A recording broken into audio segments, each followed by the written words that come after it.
রাধে রাধে বন্ধুরা, আজ ছিল বান্নি স্নান। সেই কারণে সকাল সকাল ঘুম থেকে উঠে গোপুকে রেডি করে নিয়ে আমরা সবাই মিলে চলে গেছিলাম নদীতে বান্নি স্নানের জন্য। আর গোপু তো খুবই খুশি, মানে ওর মুখটা তোমরা দেখলে বুঝতে পারবে যে ও কতটা আনন্দিত হয়েছে। গোপু তো দিদির কোলেই ছিল, আর নদীটা আমাদের বাড়ির পাশেই, সেই কারণে আমরা নদীতেই চলে গেছিলাম স্নান করতে।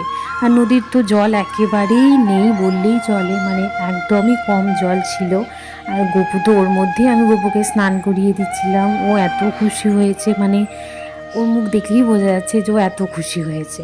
তারপর তো আমরা একে একে রিচুয়ালসগুলো কমপ্লিট করলাম। তারপরে গোপুকে তো আমি আর আমার দিদি একদম নদীর মাঝখানে নিয়ে গেছি, গিয়ে ওকে স্নান করিয়ে দিচ্ছি, আদর করিয়ে দিচ্ছি।